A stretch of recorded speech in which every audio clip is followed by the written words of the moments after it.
जो भेजने वाले हैं यहाँ पर वही फिर वापिस। हाँ, तो आओ भी खुशी से और जाओ भी खुशी से, यही जीवन है। हंसा करो थोड़ा आप लोग, मैया थोड़ा प्रसन्न रहा करो। मैया, ओ पंचायती मैया,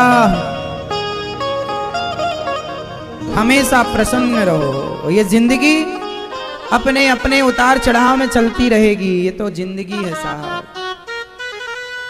जिंदगी ट्रेन की तरह है, जैसे ट्रेन अपनी पटरी पर चलती है, अंदर बैठा आदमी चाहे हंसे चाहे रोए, ट्रेन को कोई मतलब नहीं। अंदर बैठा आदमी हंसे या रोए, ट्रेन को कोई वो ट्रेन है। कभी छोटी पहाड़ से भी गुजरती है, तो आपने देखा होगा जब पहाड़ों से गुजरती है ना ट्रेन तो ज्यादा आवाज आती है। कई बार गुफाओं से गुजरती है तो पूरा अंधकार हो जाता है ट्रेनों में।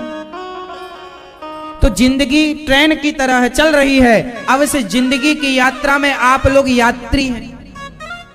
अब इसमें हंसना है या रोना है वो आप देखो। इसलिए हमारी हिसाब से तो भाई खुश रहना अच्छा है जितना है। आजकल ना लोग इसलिए रो रहे हैं, इसलिए परेशान हैं, क्योंकि बहुत होने के बाद भी संतोष नहीं है। हाँ या ना? थोड़ा संतोष होगा ना तो होंठों पर मुस्कान होगी। जो ज्यादा प्रसन्न है मतलब वो ज्यादा संतोषी है, जो ज्यादा परेशान है मतलब ज्यादा असंतोषी है। इसलिए जितना है, जो प्राप्त है वो पर्याप्त है। प्राप्त को क्या मानना चाहिए? जोर से बोलो मेरे संग, प्राप्त को क्या मानोगे? प्राप्त को क्या मानोगे? प्राप्त को पर्याप्त मानो। प्राप्त को जितना प्राप्त है ईश्वर की ओर से वो पर्याप्त है, मतलब बहुत है। समझ रहे हैं? कमी रावण के पास पत्नी है उसकी अपनी खुद की, मंदोदरी बहुत सुंदर है, माता पार्वती की तरह सुंदर है माता मंदोदरी। इतनी सुंदर पत्नी को पाकर भी वो दूसरों की पत्नी को चुराता है। तो जो प्राप्त है उसमें वो संतुष्ट नहीं है, उसे पर्याप्त नहीं मानता। पर्याप्त मान लेता तो रावण का सर्वनाश होता। जोर से, रावण के पास जितना था उतने में संतोष होता तो क्या रावण का सर्वनाश होता? कौरवों के पास जितना था उतने में संतोष होता तो कौरवों का सर्वनाश होता। उन्हें क्या लगा कि जो मेरा है वो तो है ही, पांडवों का भी मिल जाए, मेरी पत्नी तो मेरी है, राम की भी मिल जाए। इस चक्कर में रावण का नाश हो गया। जो आपके पास है वो कम नहीं है, लेकिन आपको कम लगता है। नहीं जी, हमारे पास तो बहुत कम है, औरों के पास तो उतना भी नहीं है जितना आपके पास है। इसलिए जीवन हमारा आज लोगों ने शास्त्रों को पढ़ना, सत्संग करना छोड़ दिया, इसलिए इतनी टेंशन है। डिप्रेशन में आदमी बैठा है, करोड़पति आदमी को डिप्रेशन की गोलियां खाए जा रहा। करोड़पति और डिप्रेशन की गोलियां खा रहा। क्या नहीं है जीवन में? जोर से, मैया, ओ मेरी माँ, ये देखो मैया कहाँ देख रही हो? वहां कहाँ देख रही हो मैया? बैठी यहां, वो देख रही हो वहां। चलो बताओ जीवन में क्या होना जरूरी है? संतोष आपको है तो काहे यहां वहां देख रही हो?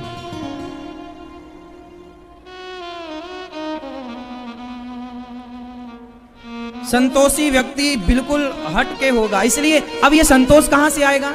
शास्त्रों को पढ़ो, गीता पढ़ो, रामायण पढ़ो, अपने वेद पुराण सदग्रंथ पढ़ो और सत्संग करो।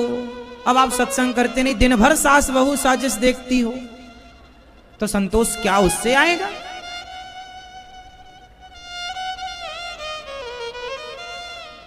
इच्छाओं को ना थोड़ा सा कंट्रोल करो। पैसा पैसा पैसा क्या करोगे भैया? जितनी जरूरत है उतना। देखो पैसे की कोई सीमा नहीं, धन की कोई सीमा।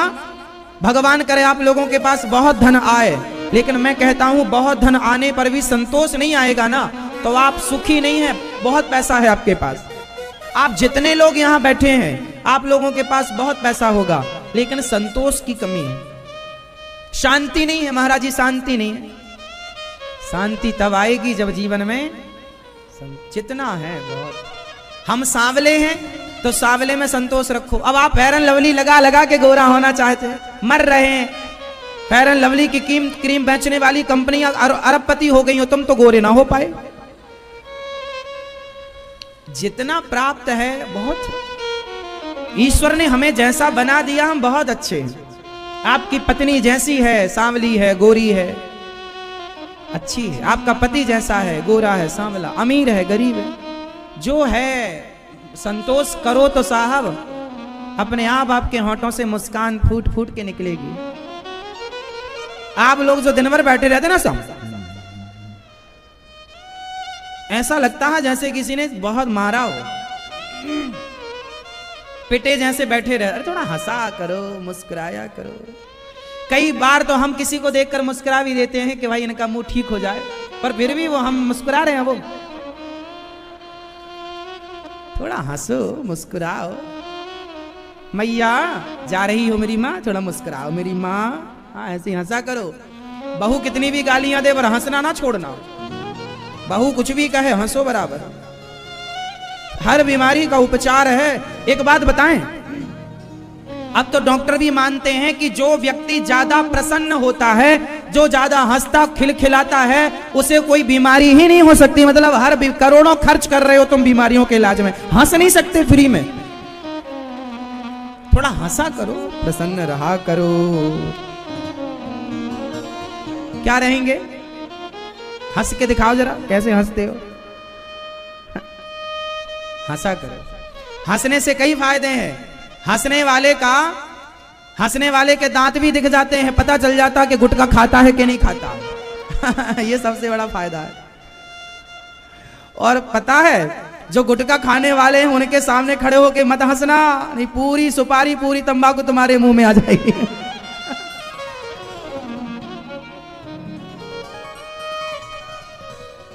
उनसे थोड़ी दूरी, उचित दूरी बना करके हंसना। जिनके पति गुटखा खाते होंगे, वो पत्नी बेचारी, पति कुछ भी बोलता होगा सामने जाकर तो आधा तो उसके मुंह में आ जाता होगा, है ना? क्यों? सही है। गुटखा खाने वाले जब बोलते हैं ना तो उनसे ना 1 फीट की दूरी भी नहीं, कम से कम 3 फीट की दूरी बना के रखो, क्योंकि 2 फीट तक तो सुपारी उचट ही जाती है। नहीं उचटती? नहीं, आपका कभी पाला नहीं पड़ा गुटखा वालों से?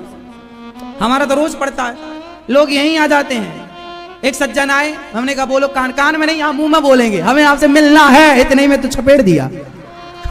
अब मिले जुले बाद में, पहले तंबाकू आई। कुछ लोगों को कहो कान में, यहां से सुनते हैं हम। नहीं, वो यहां नहीं बोलेंगे, यहां बोलेंगे सामने से। होते ना कुछ लोग ऐसे, वो यहां नहीं सुनते, वो यहां सामने से। वो गुटखा इतना भरा है।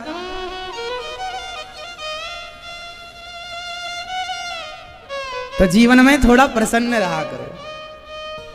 24 घंटे में 10 मिनट 20 मिनट का समय निकालो हंसने के लिए। अपनी पत्नी से बात करते करते हंसो, अपने बच्चों के साथ हंसो। आजकल ना माँ बाप की क्या गलती है, लोग कहते हैं हमारे बच्चे बिगड़ रहे हैं। बच्चे क्यों बिगड़ रहे हैं, इसका कारण जानते हैं आप लोग? आजकल के जो माँ बाप हैं वो अपने बच्चों को समय नहीं देते। आपके पास अपने बच्चों के पास बैठने का समय नहीं, आप बच्चों से बातें नहीं करते, आप बच्चों के साथ खेलते नहीं हैं, बच्चों के साथ हंसते नहीं हैं, तो फिर बच्चे क्या करें? वो मोबाइल चाहते हैं।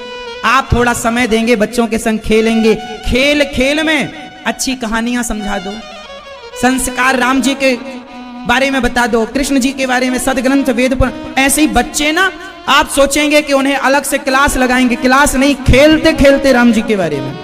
खेल खेल में हम लोगों ने खेल खेल में हनुमान चालीसा याद किया, खेल खेल में पूरी रामायण, रामचरितमानस।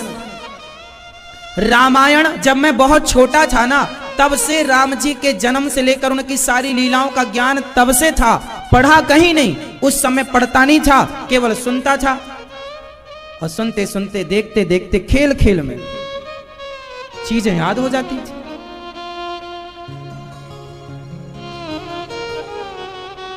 आजकल के माँ बाप बच्चों को बस मोबाइल पकड़ा देते हैं और बोलते हैं हमारा बच्चा मोबाइल चलाता है। चलाया किसने सिखाया चलाना? किसने पकड़ाया था? कौन था पकड़ाने वाला? आप ही तो थे। और अब रो कौन रहा है? आप ही रो। जो करेगा वही तो भरेगा। इसलिए बच्चों के पास बैठो, प्यार से समझाओ, बच्चों को समय दीजिए, बच्चों को प्यार दीजिए, बच्चों के संग खेलिए, आप स्वयं खेलिए, आप खुद भागिए उनके साथ, पकड़म पाई खेलिए, लुका छिपी खेलिए, कंचे खेलिए, आप प्राचीन जो खेल हैं उनको खेलिए, बच्चों को समय दीजिए। वरना पैसा तो आपके पास रहेगा और बच्चे आपके हाथ से निकल जाएंगे। गलती माँ बाप की है या नहीं? मेरे हिसाब से तो 90% गलती माँ बाप की है। जो मैंने अभी तक समझा इस जीवन में, 10% गलती बच्चों की है। बच्चे तो देखो कच्ची माटी हैं, आप माटी से चाहे घड़ा बना दो, चाहे तो चिलम बना दो। कुम्हार घड़ा भी बनाता है और कुम्हार चिलम भी बनाता है। अब ये कुम्हार के हाथ में होता है कि वो घड़ा बनाए या चिलम। माँ बाप वो कुम्हार हैं जो बच्चों को चाहे घड़ा बना दें चाहे चिलम बना दें। चिलम बनाएंगे तो खुद जलेंगे, औरों को जलाएंगे। घड़ा बनाएंगे तो खुद ठंडे रहेंगे, औरों को ठंडक प्रदान करेंगे। तो बनाना तो आपके हाथ में। इसलिए बच्चों को समय दीजिए। क्या देंगे आप लोग? हाँ, बच्चों से बिल्कुल फ्रैंकली हो जाओ। माँ इतनी घुल जाए अपनी बेटी के साथ कि बेटी हर बात अपनी माँ से बताए। बाप अपना इतना घुल जाए अपने बेटे के साथ कि बेटा हर बात बाप को बताए। ऐसे चलता है गृहस्थ। और कुछ बाप ऐसे होते हैं बच्चों को डराते रहते हैं, मारूंगा मारूंगा, बच्चे डर के मारे कुछ नहीं। कितनी बार तो बेटियों के साथ, लड़कों के साथ, बच्चों के साथ दुराचार होता रहता है। लोग उनके साथ गलत करते रहते हैं, वो डर के मारे नहीं बता पाते कि मेरे साथ गलत हो रहा है, क्योंकि उन्हें डर लगता है कि माँ बाप मारेंगे। इतना आप लोग डराते हैं। बच्चों को इतना डराने की जरूरत नहीं। हाँ, जरूरत पड़ने पर दंड दो, पर प्यार भी करो, डांट कर समझा कर उन्हें पुचकार भी लो। बच्चों को इतना तरीके से आप लोग, सफल माँ बाप वही तो हैं। बच्चों को डांटना भी है उनकी गलती पर, जरूरत पड़ने पर मारना भी है, लेकिन डांट मार कर भी फिर उनको पुचकार करके अपने इतने बढ़िया से मना लो कि वो हर बात आपको ही बताएं, अच्छी और बुरी दोनों। क्यों जी? सही है। बच्चों के साथ थोड़ा अच्छा नेचर आपका होना चाहिए, अच्छा व्यवहार होना चाहिए। माँ बाप थोड़ी सी गलती करते हैं, लापरवाही। बच्चों के लिए समय नहीं है, दिन भर काम, दिन भर काम, दिन भर काम, समय नहीं है। बच्चों को आप शाम को संडे भाई चलो भैया गोलगप्पा खिला के लाते हैं, चलो फलानी होटल में खाना खाते हैं, चलो फलानी जगह। हाँ, खाओ पियो ठीक है, बुराई नहीं है, लेकिन कभी कभी बच्चों को ये भी तो कहो, चलो बेटा आज कथा सुनने चलते हैं, चलो बेटा आज मंदिर चलते हैं, चलो बेटा आज सत्संग में चलते हैं। इसी बहाने सत्संग के बच्चे सुनते नहीं हैं, लेकिन सत्संगों में आए। अब देखो ये छोटे छोटे बच्चे बैठे हैं, अब ये बच्चे पूरी बात नहीं सुन रहे, पर कुछ तो कान से जा ही रहा है। नहीं सुनेंगे कोई बात नहीं, पर सुनने के संस्कार तो डेवलप हो रहे हैं कि नहीं? संस्कार तो बन रहे हैं, ये भी तो पर्याप्त है। आज संस्कार बन जाएंगे तो कल सुन लेंगे। अब आप लोगों ने संस्कार, आजकल बच्चे बैठते ही नहीं सत्संगों में, क्योंकि आपने संस्कार बनाए नहीं बैठने वाले, आपने समय दिया नहीं बच्चों को।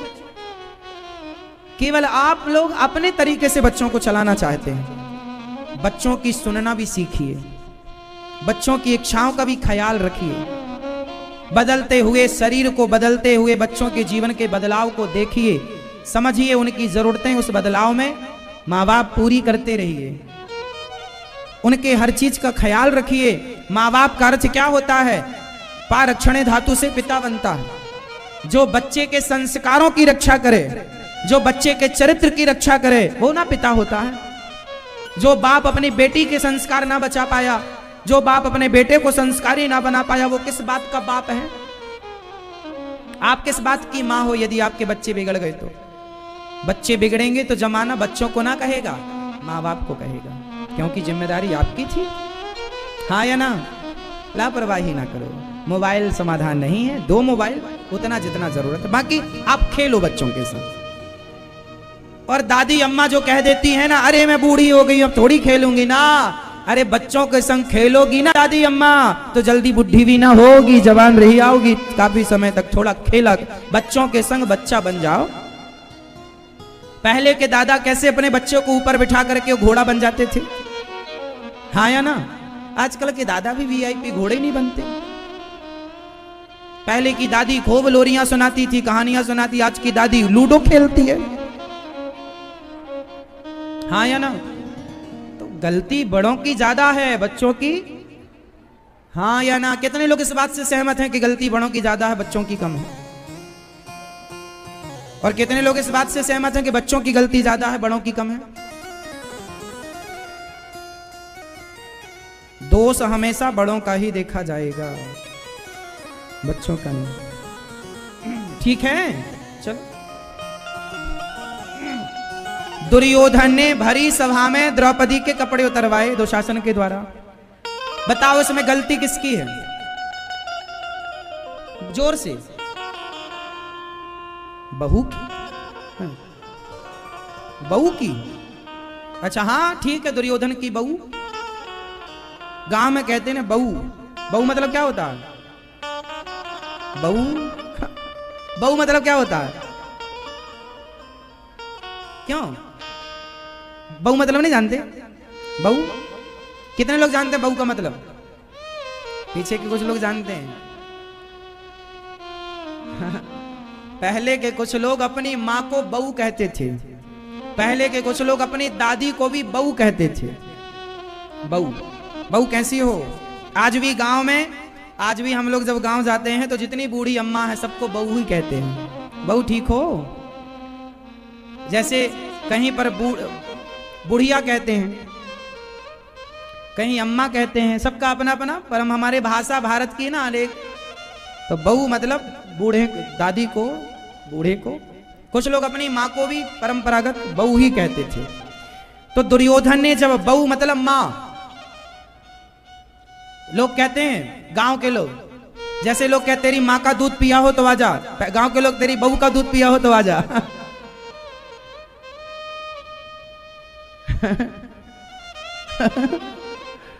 भाषा है ये, नहीं जानते आप लोग बहू?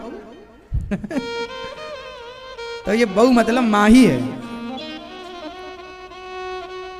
भाषा है बस चेंज। गांव की भाषा बिल्कुल शुद्ध ग्रामीण भाषा। चलो, गांव का होने का ये फायदा है कि भाषाओं का ज्ञान अच्छा हो जाता है। सामान्य भाषा जो बिल्कुल पकड़ से दूर है, आज भी बहुत सारे शब्द ऐसे हैं।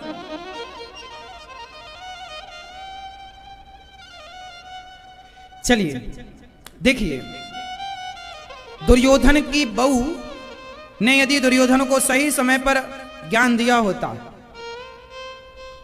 अर्थात दुर्योधन की मां ने सही समय पर दुर्योधन को ज्ञान दिया होता, सही समय पर आंखों की पट्टी हटाई होती, तो सर्वनाश ना होता।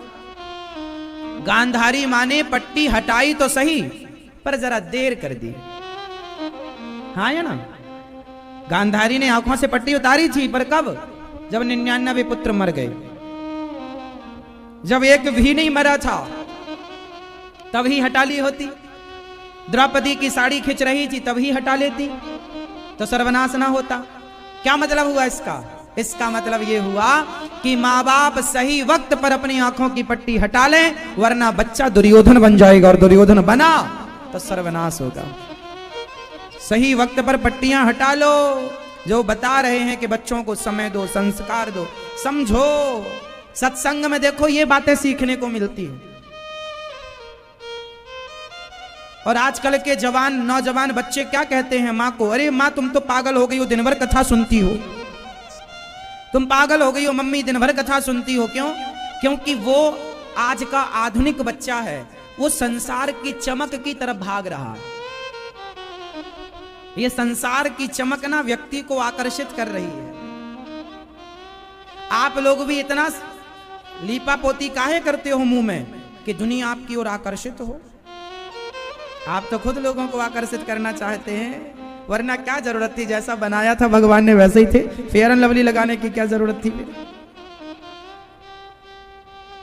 क्यों जी? और आजकल तो ये लड़के भी पोतते हैं, गोरे हो जाएं थोड़ा। ना हो पाओगे, जैसे हो वैसी ऐसी रहो। आपकी सुंदरता क्रीम पाउडर से नहीं होगी, आपका चरित्र आपको सुंदर बनाएगा, आपका व्यक्तित्व आपको सुंदर बनाएगा, आपके संस्कार आपको सुंदर बनाएंगे, आपकी कामयाबी आपको सुंदर बनाएगी। जमाना ये बिल्कुल ना देखेगा कि आप गोरे हैं कि काले हैं। आप कामयाब हैं तो आप काले हैं गोरे हैं कोई फर्क नहीं पड़ता, और आप कामयाब नहीं हैं तो आप बहुत गोरे हैं, क्या करेंगे तुम्हारी बुराई का? क्यों जी, क्या करेंगे? आप बहुत गोरे हैं, बहुत सुंदर हैं तो हैं, बहुत सुंदर तो सूप न खावी थी, ठीक है नहीं? राम जी के पास गई, कहा कि हमसे विवाह कर लो। राम जी ने देखा भाई सुंदर हैं आप, लेकिन आप चरित्रवान नहीं, कैरेक्टरलेस हैं, आप संस्कारी नहीं हैं, तो आप सुंदर होंगे, हम क्या करें बताओ? इसलिए आपकी नेचुरल ब्यूटी क्रीम पाउडर से नहीं आती, आपकी होंठों की मुस्कान और आपकी कामयाबी ही आपकी सबसे बड़ी सुंदरता है। आपके संस्कार आपको बेहतर बनाते हैं, सबसे अलग बनाते हैं। आपने किस ब्रांड के कपड़े पहने हैं मायने नहीं रखता, आपने कपड़े किस क्वालिटी के पहने हैं मायने नहीं रखता। आप बिल्कुल सामान्य पहन लो, 10 रुपए 25 रुपए मीटर वाला कपड़ा पहन लो, आप में यदि गुण है, कामयाब हैं, टाटा बिरला अडानी अंबानी ये 10 रुपए की 25-50 रुपए की टी शर्ट भी पहन लें तो देखने वाले यही कहेंगे भाई ये 1 लाख की तो होगी। क्योंकि चीजों की कीमत तब नहीं होती जब आप उसे कीमती मानते हैं। चीजों की कीमत, वस्तुओं की कीमत तब होती है जब कोई कीमती व्यक्ति उसे धारण कर ले तो वो कीमती हो जाती है। आप कामयाब हैं और आप पीतल की अंगूठी पहन लेना, सोने की तरह चमकती बसो, कामयाब हैं आप, तो लोग क्या कहेंगे? सोना है पीतल, उसे कोई पीतल ना मानेगा, सब सोना कहेंगे। और किसी भिखारी भिखमंगे को आप सोने की अंगूठी पहना दो और भीख मांगने भेज दो तो लोग कहेंगे पीतल की पहना है, इसके पास कहां सोने की पहनने लायक। हाँ या ना? तो वस्तु की कीमत वस्तु से नहीं, वस्तु की कीमत तब होती है कि उसको धारण किसने किया है। सफल व्यक्ति एक कपड़े को यदि सफल व्यक्ति एक इस कपड़े को पकड़ लेना तो वो इसकी कीमत हो जाएगी, और असफल व्यक्ति कहते हैं ना सोना भी माटी के भाव बिक जाता है, सोना भी माटी के भाव बिक जाता है और माटी भी सोने के भाव बिक जाती है। समझो केवल इतना कि आप लोग ना जो अपने आप को दिन भर कंघी दिन भर पटियां पाड़ते हैं, आप आजकल तो हमारी बहनों के पर्स में एक कंघी और एक लिपस्टिक जरूर होगी और एक आईना, दर्पण, शीशा हो या दिल हो आखिर टूट जाता है। कहीं भी मौका मिला तो लाली जरूर, लाली तेरे लाल की जित देखूं तित लाल, लाली देखन में गई मैं भी हो गई।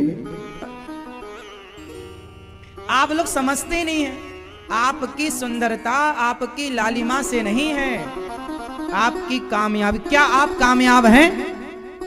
क्या आप सफल हैं? यदि आप सफल हैं तो जरूरत नहीं है किसी चीज की।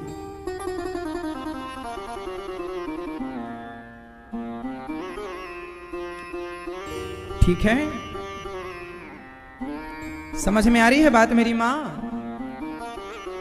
तो आप अपने आप को क्या बनाएंगे? और आजकल की तो मम्मी भी बच्चे को स्कूल भेजती है ना तो पाउडर लगा के भेजती है।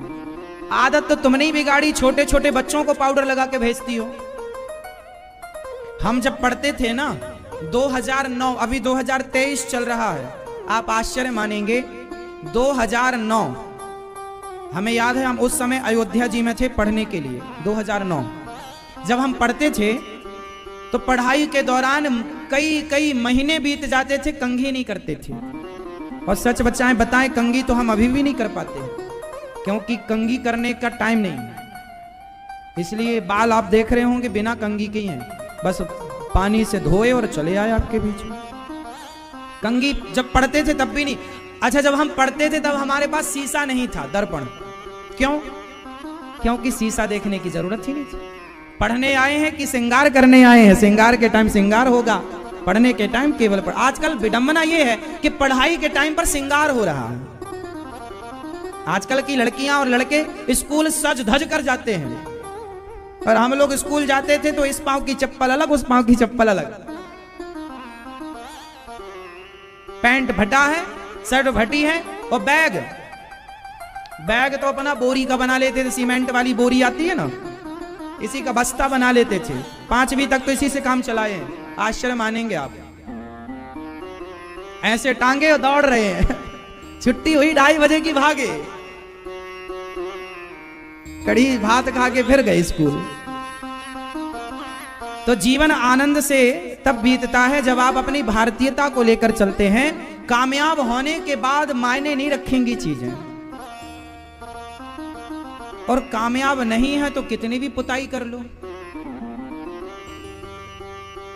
क्यों जी? इसलिए आप ध्यान अपने आप को सुंदर बनाने में मत लगाओ। आप बहुत सुंदर ऑलरेडी हैं, आपको ईश्वर ने बहुत सुंदर बनाया है। जरा देखो आप कितने सुंदर हैं। आप बहुत सुंदर हैं, अपने आप को और सुंदर ना बनाओ। अब अपने चरित्र और अपने संस्कारों को सुंदर बनाने में समय लगाओ। यदि ये सुंदर हो गए तो आप तो सुंदर हैं, और आप बहुत सुंदर हैं। रावण बहुत सुंदर था, आपको पता है? रावण बहुत सुंदर था, रावण बहुत सुंदर था,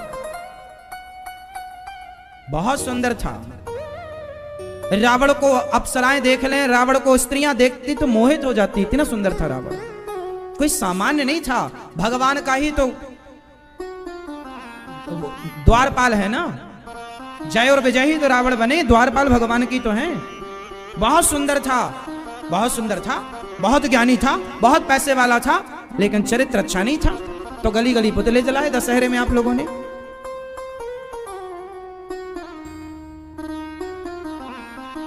भगवान की शरण में रहो और आनंद से रहो। हम तो ये चाहते हैं आप हंसते रहो, मुस्कुराते रहो।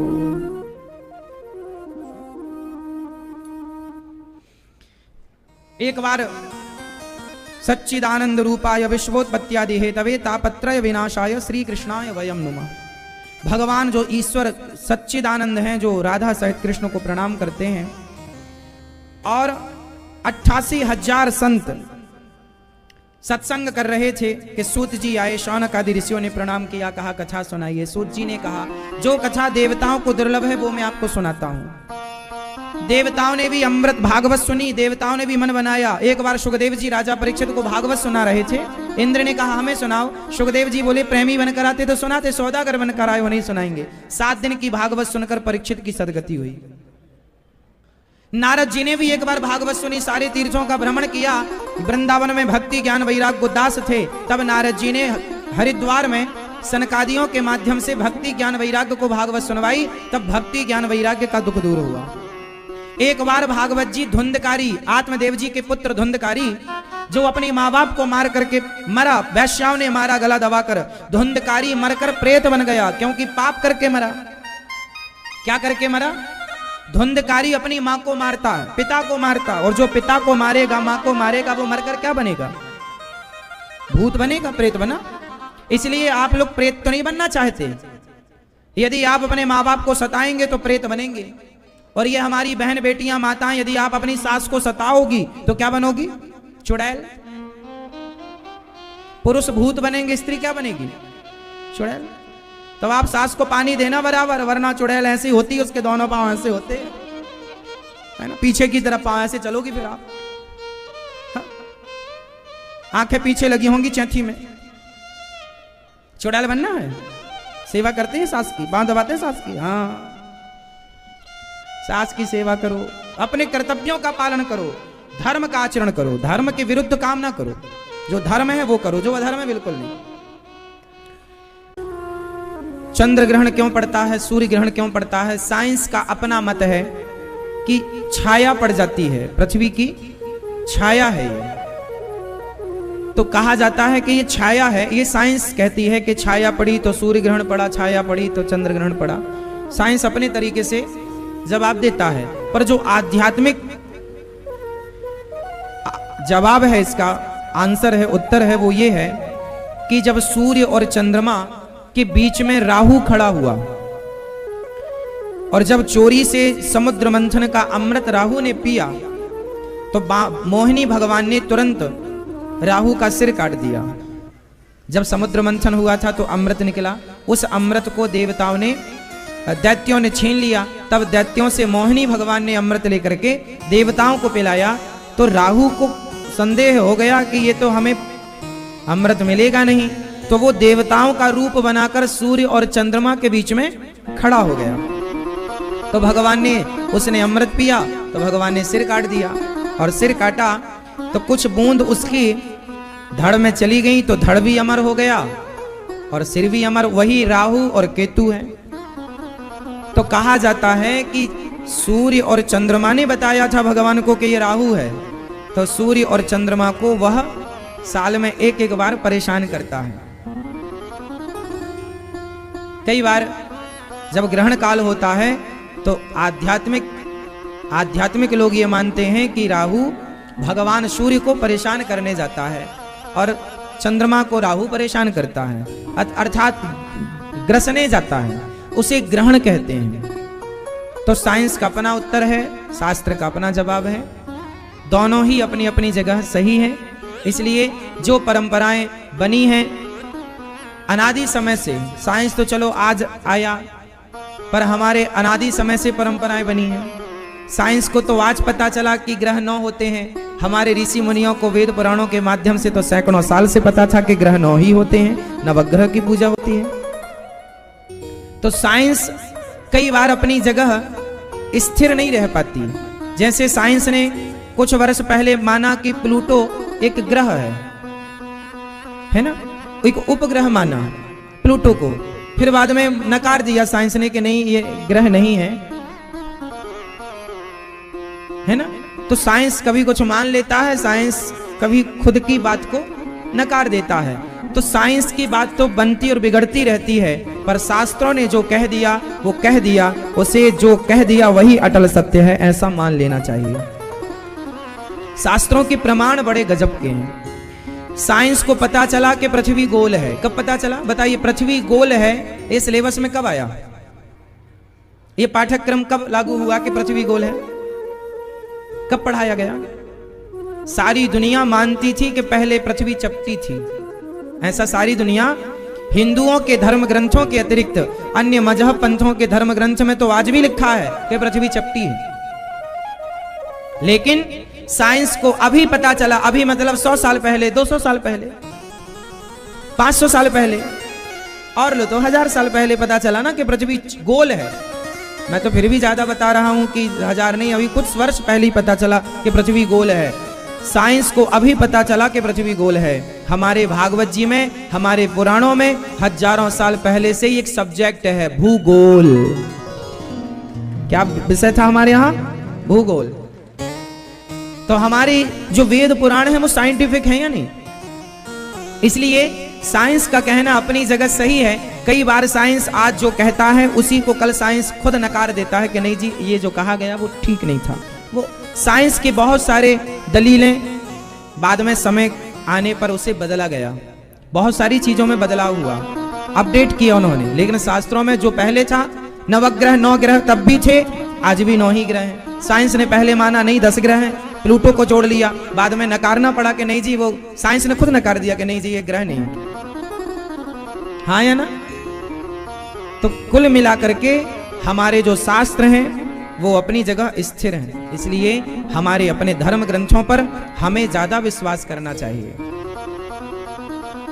हमें अपनी संस्कृति पर ज्यादा गर्व करना चाहिए, क्योंकि आज साइंस जो कह रहा है वही हजारों साल पहले हमारे वेद पुराणों ने बता दिया था। अब आप ना जाने, ना सुने, ना समझे तो गलती आपकी है। विमान का आविष्कार राइट ब्रदर्स ने नहीं, बल्कि हमारे यहाँ विमान का आविष्कार करने वाले महर्षि भारद्वाज हैं। हमारे यहाँ विमान तब भी था, कब था? रावण के पास विमान था कि नहीं? क्या नाम था? पुष्पक विमान। मतलब हमारे यहाँ विमानों का जिक्र पुराणों में है या नहीं? तुम विमानों के बारे में आज जानते हो, हम तो सैकड़ों साल पहले से विमानों के बारे में जानते हैं और पढ़ते हैं। हमारे यहाँ दूसरा विमान है, कामक विमान उसका नाम था, जो महर्षि करदम जी के पास था। ये विमान सतयुग में था। विमान का आविष्कार कब हुआ बताइए? विमान का आविष्कार कब हुआ? राइट ब्रदर्स ने 1903 में सफल परीक्षण किया विमान का, 1903। और अभी ये 2000 चल रहा है, अभी 2023 चल रहा है, तो मतलब कितना साल मान लें हम, तो 126 साल लगभग। क्यों जी, ज्यादा हो गए? 1903 में विमान बना और आज चल रहा है, तो कितना वर्ष हुआ? हो गए ना, मतलब लगभग 100 वर्ष ही हुए ना, 100 वर्ष में से कुछ अधिक हैं, 130 के लगभग। हाँ, टोटल आप कर लेना, सोचिए ये 2023 चल रहा है ना, और 3 वहां जोड़ लो, तो 3 3 6 26 हो गए। ठीक है, 120 हुआ, ठीक है, अच्छा 120 हो गया, तो 120 हुआ, और मेरी जानकारी कुछ कम ज्यादा हो तो 130 मान लो, मोटा मोटा 150 मान लो, और क्या, यदि जानकारी कुछ कम ज्यादा भी हुई हमारी तो इतनी मानोगे और कितना मानोगे? अब विचार करिए कि आज से 120-130 साल पहले विमान बना, राइट ब्रदर्स ने विमान बनाया। अब आप बताओ कि रावण का विमान कितने साल पुराना है? 8 लाख वर्ष पुराना तो राम सेतु है, 8 लाख वर्ष पुराना राम सेतु है। अब 8 लाख साल पहले हम लोगों के यहां विमानों का जिक्र था, राम सेतु था, मतलब रावण तभी का टाइम है ना, रावण का, राम त्रेता में थे, तो रावण के पास सीता मां को हरण किससे किया उसने? पुष्पक विमान से। अब बताइए, आपका विमान तो आज से 120 और 130 साल पुराना है, हमारे यहां तो सैकड़ों साल, हजारों साल से हम लोग विमानों के बारे में सुनते पढ़ते चले आ रहे हैं। तो हमारे धर्म ग्रंथ ने, पहले लोग सोचते थे कि क्या आदमी उड़ भी सकता है, हमारे यहां उड़ते थे, विमान थे, मतलब हमारे शास्त्रों ने जो बताया, साइंस ने उस पर काम किया, सफलता प्राप्त हो गई। हाँ या ना?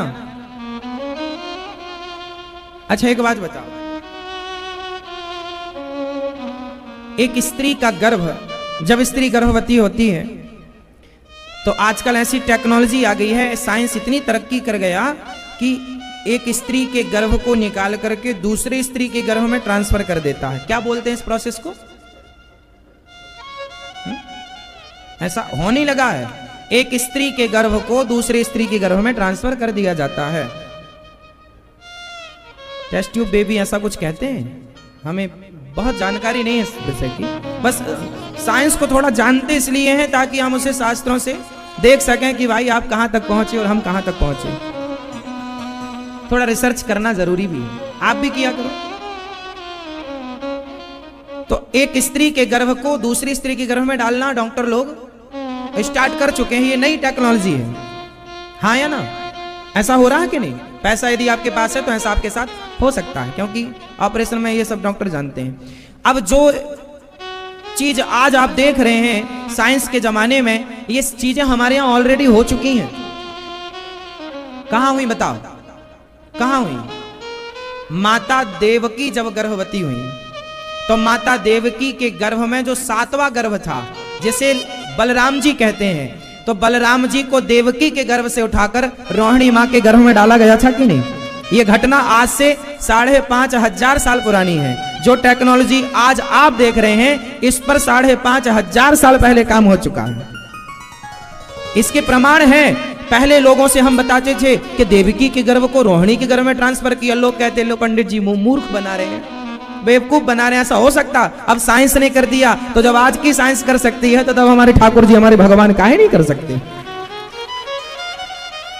अब वही तो हो रहा है साहब, और अलग क्या हो रहा है?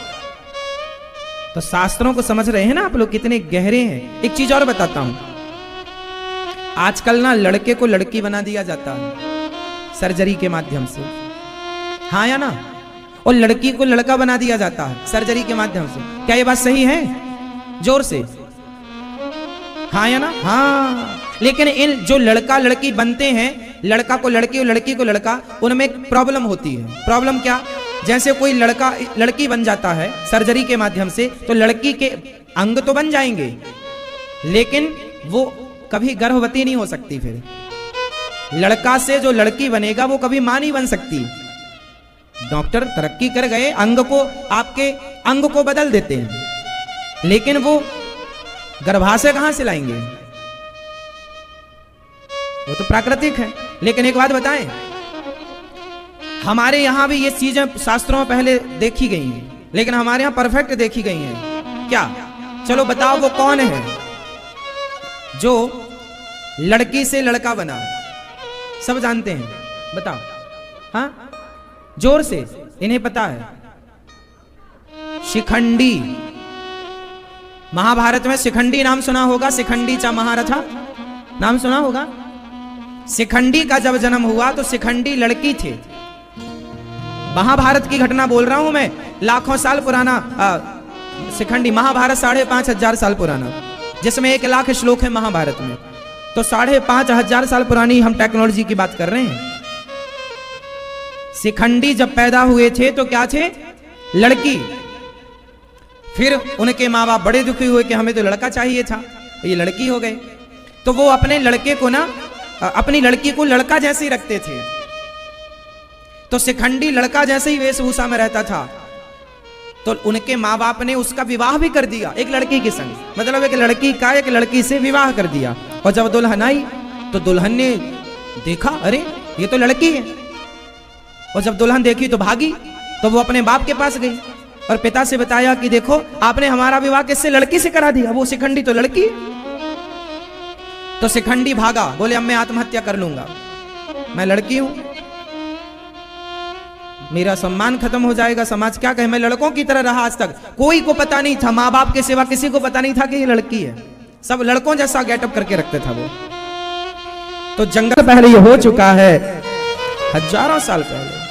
काश आपने अपने धर्म ग्रंथों को बढ़िया से पढ़ा होता तो ये सब चीजें आप कर रहे होते। और बहुत इजी है ये सब चीजें, आसान ढंग से हो सकती हैं। हम लोगों ने इस पर काम ज्यादा नहीं किया क्योंकि इसकी जरूरत नहीं पड़ी, क्योंकि इसकी जरूरत नहीं पड़ी। इसलिए आप लोगों से केवल हम यही कहेंगे कि जो हमारे शास्त्र कहते हैं वही सत्य है। इसलिए सूर्य ग्रहण और चंद्र ग्रहण में जो सूतक काल है, उस काल में केवल भगवान का चिंतन करना चाहिए। और रात्रि को जो खीर बनाओ, वो खीर 3 बजे के पहले ही बना लो, 4 बजे के पहले बनाकर और छत में रख दो। उसमें तुलसी का पत्ता और कुशा डाल दो और फिर दूसरे दिन उस खीर को खाया जाएगा। क्योंकि अपने यहाँ परंपरा है शरद पूर्णिमा को खीर बनाकर छत में रखने की। कहते हैं शरद पूर्णिमा को अमृत की बारिश होती है, चांद से अमृत बरसता है, ऐसी हिंदुओं की परंपरा है। अच्छा बताओ, परंपरा नहीं, मान्यता है। अच्छा बताओ, चांद से अमृत टपकता है कि नहीं? ये बात सही है कि गलत है? तो आज तक कोई अमर क्यों नहीं हुआ? कोई तो पिया होता है एक आध बूंद। बताओ, चांद से अमृत किस तरह टपकता है? जल्दी से बताओ मेरी मां, कैसे टपकता? तुलसी रखी है ये।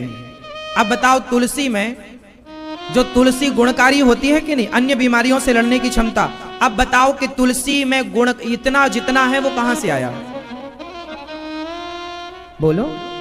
सूर्य भगवान से क्या मिलता है हमें? सूर्य प्रकाश से क्या मिलता है? विटामिन, जोर से, विटामिन डी। जैसे सूर्य हमें विटामिन डी देता है, ऐसे चंद्रमा भी तो कुछ देता होगा। सूर्य के बारे में जान पाए, चंद्रमा के बारे में नहीं जान पाए। इसलिए पूर्णिमा का चांद छत पर जरूर जाना चाहिए और पूरी बॉडी पर चांद का प्रकाश पड़ना चाहिए। पूर्णिमा है, चतुर्दशी है, तृतीया, एकादशी, द्वादशी है, त्रयोदशी है। एकादशी के बाद का जो चांद है, अष्टमी के बाद का ही जो शुक्ल पक्ष का चांद है, चांद का थोड़ा सा प्रकाश हम सबको जरूर लेना चाहिए। भले 10 मिनट लो, 5 मिनट लो, थोड़ी देर छत पर खड़े रहो, खुले छत पर, खुले आंगन पर। क्यों? बॉडी को ना थोड़ा चांद का प्रकाश चाहिए। आजकल आप लोग सूर्य का प्रकाश नहीं लेते तो विटामिन डी की कमी है। चांद से अमृत टपकता है। कौन सा अमृत? वो औषधीय गुण चांद से निकलता है। जैसे औषधि ग्रहण कर लेती है और औषधि में जान आती है, जैसे तुलसी में जितने गुण हैं ये 2 लोगों के कारण हैं, एक तो सूर्य के प्रकाश के कारण और चंद्रमा के प्रकाश। यदि जरा विचार कीजिए, किसी फसल में सूर्य और चांद का प्रकाश ना पड़े तो वो फसल होगी? दोनों जरूरी है। इसलिए चांद का एक अपना अर्थ है। इसलिए खीर बनाने का मतलब यह है कि अमृत की बूंदें नहीं टपकती, उस खीर में जब चांद का प्रकाश पड़ जाता है तो अपने आप उस खीर में ऐसी एनर्जी प्रवेश कर जाती है जो हमें और आपको पॉजिटिव करती है, पॉजिटिविटी से भर जाती है। इसलिए चांद के प्रकाश के द्वारा थोड़ा सा उस प्रकाश से टच कराओ भोजन को। पहले का भोजन कैसा था? खुला था। पहले दाल बनती थी तो माँ उसे हटा करके, ढके को हटाकर देखती थी तो दाल में सूर्य का प्रकाश और हवा प्रवेश करती थी। आजकल कुकर है, कुकर में ना सूर्य का प्रकाश जा रहा है ना हवा जा रही, इसलिए आज का भोजन जहर है। पहले बिना दवाइयों के लोग 100-100 साल जीते थे क्योंकि खान पान सूर्य और चांद के प्रकाश से टच होता था। रात्रि का भोजन लोग खुले में बनाते थे, आंगन में, तो चांद का प्रकाश अपने आप रोटियों में पड़ता था। हाँ या ना? तवा पहले जमाने में ना खुले आंगन में आकाश के नीचे चूल्हा होता था।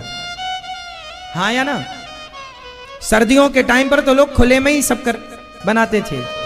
आकाश के नीचे बढ़िया चूल्हा, रोटी बनती जा रही है, चूल्हे की आग में सर्दियों में लोग बैठे रहते थे, चूल्हे की आग तापते रहते थे और अम्मा रोटी बनाती जाती थी खुले में वहीं, और थाली थी। चांद का प्रकाश रोटी पर डायरेक्ट पड़ता था, सब्जी पर डायरेक्ट पड़ता था, वो बच्चे और बूढ़े सब खाते थे। ये कोई सामान्य बातें नहीं है, साइंस जुड़ा है हर चीज। आप हर चीज को हर चीज का साइंस समझिए ना। यदि सूर्य का प्रकाश विटामिन डी देता है तो चांद भी तो देता है। अब वो कौन कौन से गुण देता है वो तो रिसर्च करने पर पता लगेगा, लेकिन हम तो ये जानते हैं कि सारे औषधीय गुण जो हैं वो चांद से ही प्रकृति को प्राप्त होते हैं। हाँ या ना? इसलिए आंवले को धुलकर कच्चा खाने की, आंवले का आप मुरब्बा खाइए, आंवले की कैंडी खाइए, आंवले का कुछ भी खाओ सब खाओ, लेकिन आंवला जो पेड़ से तोड़कर धुलकर जो खाने का उसमें जो शक्ति डायरेक्ट है वो पकाने के बाद या अन्य चीजों, अन्य पदार्थों में मिश्रित करने के बाद गुण खत्म होते हैं। इसलिए डायरेक्ट प्रकृति से लिंक क्या? पहले के लोग प्रकृति से जुड़े थे, डायरेक्ट चीजों का सेवन करते थे। आजकल पकाना, हर चीज अपनी तरफ से नमक मिर्ची लगाना, जो जैसा है उसे वैसा ही ग्रहण किया जाए, जो जैसा है उसे। जैसे शहद में यदि आपने आंच दिखा दी, शहद को आपने गर्म कर दिया तो शहद का गुण बदल जाएगा। भाई समझो ना, प्रकृति को समझो। हल्दी और चूना को मिला दिया जाए तो क्या होगा? हल्दी चूना को मिलाया जाए क्या बनेगा? हल्दी अलग पदार्थ है, चूना अलग पदार्थ है, पर दोनों को मिश्रित कर जाए तो तीसरा पदार्थ निकल के आएगा। ना वो हल्दी रह जाएगी ना वो चूना रह जाएगा। बताओ क्या बन जाएगी? क्या? रोली बन जाएगी, कुमकुम बन जाएगा। मतलब दो को जोड़ने से तीसरे पदार्थ का निर्माण होता है। साइंस में भी तो यही पढ़ते हैं हम लोग। हाँ या ना? इसलिए जो जैसा है उसे वैसा ग्रहण। यदि आपने जोड़ा किसी को किसी के साथ तो वो शरीर को नुकसान पहुंचे। जैसे प्याज और दूध क्या है? प्याज और दूध क्या है? जोर से, जहर है। यदि आपने प्याज खाकर दूध पिया तो आपके शरीर में सफेद दाग होंगे ही होंगे। ये चर्म रोग जो है, शारीरिक रोग क्यों होता है? इसलिए होता है क्योंकि आपको खाने तक का तो ज्ञान नहीं है ना। आप अपने धर्म ग्रंथ नहीं पढ़ते, शास्त्र नहीं पढ़ते, जो आया खा लिया, जो आया पी लिया। प्याज और दूध और नमक इनका कोई कॉम्बिनेशन नहीं है। दूध को सीधा पियो दूध की तरह, उसके आगे पीछे कुछ नहीं। हाँ या ना? अब आप लोग नमकीन खाते जाते हैं और दूध पीते जाते हैं। अब नमक और दूध का कोई कॉम्बिनेशन नहीं। अब ये जाके चर्म रोग पैदा करेगा, शरीर में हानि पहुंचाएगा, फिर बाद में आप चिल्लाएंगे कि ये रोग हो गया वो रोग हो गया। खाने पीने का भी तो साइंस है ना, किसके साथ क्या खाएं और किसके साथ क्या ना खाएं। क्यों जी? ये हमारे ऋषि मुनि पहले से जानते थे इस ज्ञान को। अब आप लोग कुछ ना जानते हैं और ना जानने की इच्छा है, और जानते भी हैं तो फॉलो नहीं करते। तो हमारे यहां तो हर चीज का विधान है, क्या खाएं क्या ना खाएं, किसके साथ क्या खाएं किसके साथ क्या ना खाएं। जैसे घी और शहद दोनों को मिला दो, क्या हो जाएगा? जोर से जोर से। दो पदार्थ मिले तो तीसरे पदार्थ का निर्माण हुआ, पॉइजन हो गया, जहर हो गया वो। शहद भी अमृत है और घी भी अमृत है, पर दो अमृत को मिला दो तो जहर हो जाएगा, प्लस प्लस माइनस। हाँ या ना? इसलिए बोध, आपको ज्ञान होना चाहिए। और ये ज्ञान कहां से? ये साइंस तो आज पढ़ा रही है साहब, पर ये सब शास्त्रों में है, सब कुछ है। अब आप ना पढ़ो। हमारे यहां एक गणित है। कौन सी गणित? वैदिक गणित। वैदिक गणित।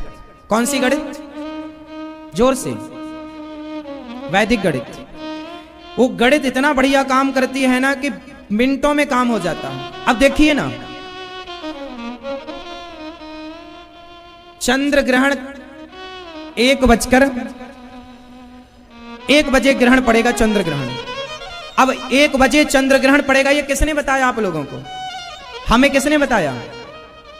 साइंस तो आज है, 100 साल पहले तो साइंस नहीं था, 200 साल पहले तो साइंस नहीं था। तो क्या 200 साल पहले चंद्र ग्रहण नहीं पड़ता था? पड़ता था। तो क्या चंद्र ग्रहण का लोगों को ज्ञान नहीं था? था। तो पहले के लोग कैसे पता लगाते थे क्या चंद्र ग्रहण है? बोलो। साइंस को आज पता चला कि ग्रहण, सूर्य ग्रहण कब है, चंद्र ग्रहण कब है, ये पता हम लोगों को पहले से। हमारे यहाँ पंचांग होता है, ये आज तो कैलेंडर होता, पहले कैलेंडर नहीं होता था, पहले पंचांग होता था।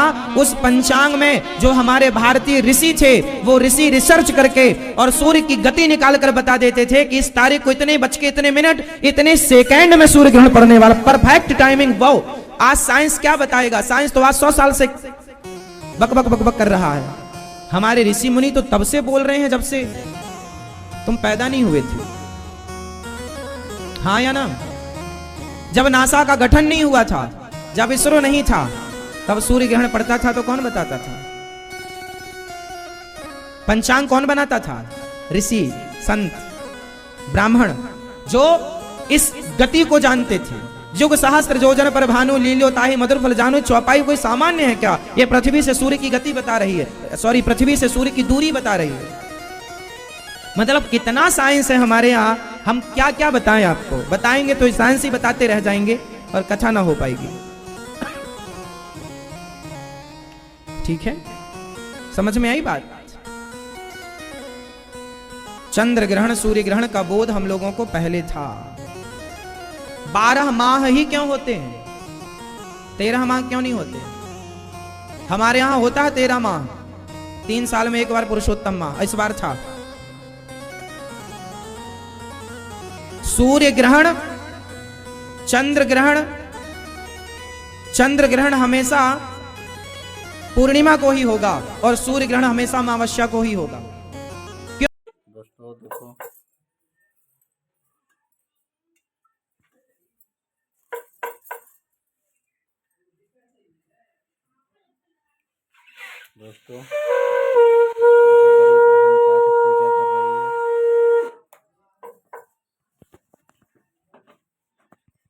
दोस्तों देखो बड़ी बहन पूजा कर रही है।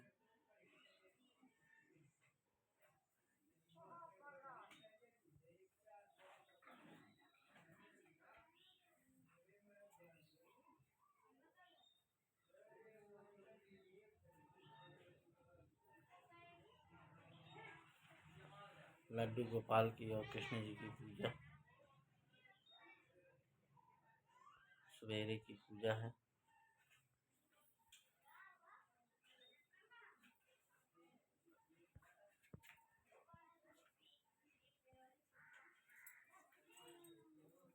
वीडियो दोस्तों मेरी वीडियो को ज़्यादा से ज़्यादा शेयर करो, लाइक करो और सब्सक्राइब करो। राधे राधे, जय श्री कृष्णा। और दोस्तों आज बृहस्पति देव की पूजा थी। ये हमारी बड़ी बहन है, इसलिए पूजा आज कर रही थी। आज व्रत रखा है उनका। और ज़्यादा से ज़्यादा मेरी वीडियो को शेयर करो और सब्सक्राइबर करो दोस्तों, और लाइक करो और दोस्तों फॉलो करो। राधे राधे, जय श्री कृष्णा।